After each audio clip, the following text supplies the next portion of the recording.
Today, as I was driving, I was thinking about the government, what a lot of people refer to statism. I'm not sure if statism can be interchanged correctly with government, if it's necessarily the same definition. So, as someone who is unschooled in the higher arts of philosophy and history, I think I'd like to refer to the question. The question I was thinking about is: are governments essential? Do we have to have a government? Do we have to have a state? Do we have to have a country? Do we have to have boundaries? Do we have to have municipalities, local, state governments, federal governments? Is there a need? If we didn't have these state, municipalities, governments, boundaries, would it be impossible to function as a society? And as I was thinking about this, I mean, the first kind of thought is, the Indians, whether or not there were Cro-Magnon, Neanderthalic, primitive men who inhabited our continent before the Indians.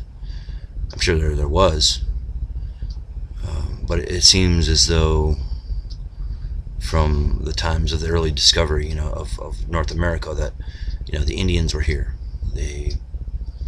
I've heard it said that the Lenni Lenape from Asia, the first Indians crossed a land bridge, the Siberian land bridge, from Russia to frozen land bridge from Russia to North America, and came over here to the shores, from the west to the east coast of America. And and you think about the Indians, how they, if a few Indians, 5, 10, 100 came over and say crossed this land bridge and set up small camps, and then they divided, and over hundreds of years or thousands of years they formed what are known as, like, say, the Comanche, the Apache, the Cherokee, all the different Indian nations.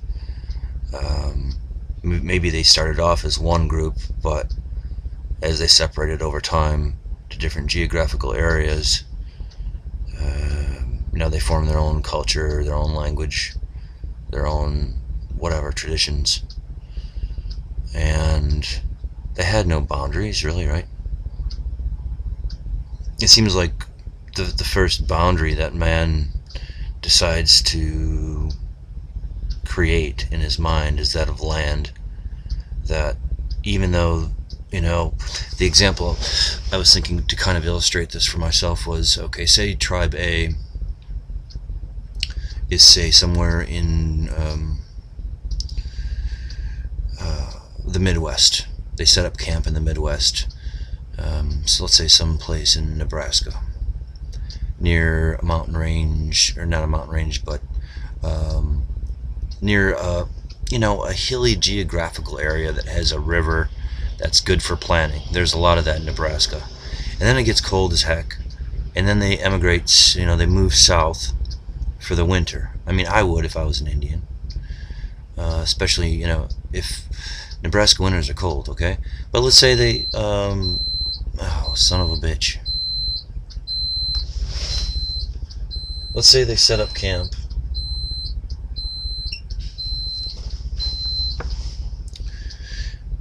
They have this plot of area that they call their own, and let's say they're territorial. They're like a bear or a mountain lion or a wolf. They have say 10 or 15 square miles. Let's say 2 square miles, or 5. Let's say 5 square miles.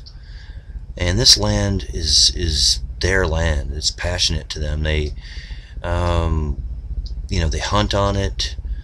It's an open kind of range that they wander around and hunt and set up camp and all this sort of thing. And then in the wintertime, let's say they move south. All right, and so then they come back in the summertime to their land. All right, fine. They ride their horse back. They come back to their own main area, which is, say, a river by a field, and this may encompass, I don't know, let's say 640 acres.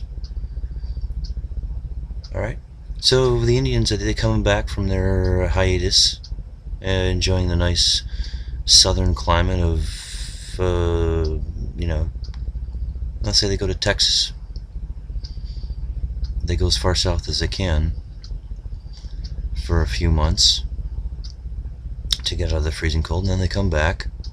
Now, this is obviously probably all just wrong and bullshit, but they come back to their area and they set up their teepees and they start their fires and start doing whatever Indians used to do.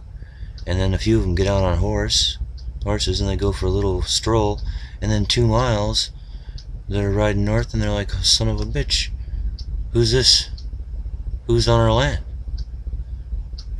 So they scamper back off quietly as possible, get the rest of their tribe, get on their horses, and they go north, and they confront these Indians, and they go, hey, how's it going? And they're like, how? Hey, how's it going? They're like, how you guys doing? No fighting, nothing. And so Tribe A talks to Tribe B, and the conversation is light. And then they go, by the way, you guys know you're on our land, right? And Tribe B goes, no, we didn't know that. We didn't even know. We didn't see any.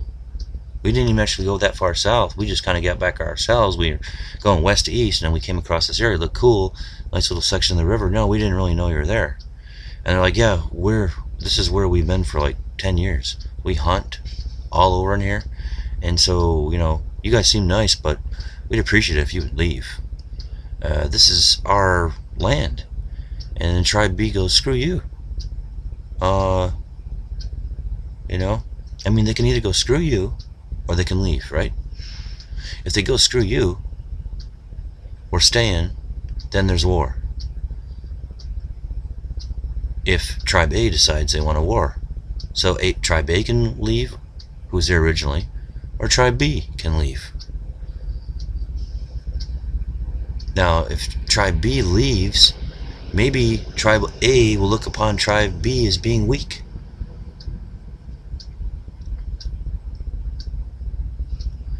So, as nonsensical as this probably sounds, it's just like back in the early days of the Indians, there were no boundaries, but you could see how you could easily step on someone else's toes, not even know it, and go to war and fight.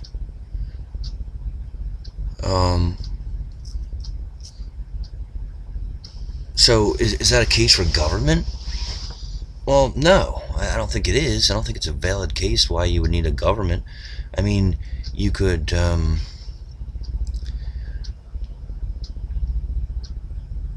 it seems as though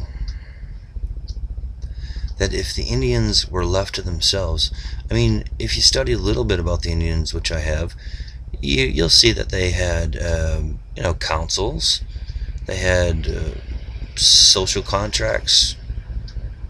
Certain behavior was acceptable, others behaviors were not. I think you could get kicked out of the tribe if you did something terrible, ostracized. But so I suppose they had, from the earliest days, they had some sort of internal government. They had a structure to kind of govern, a social agreement with one another, that this was okay, that was not okay.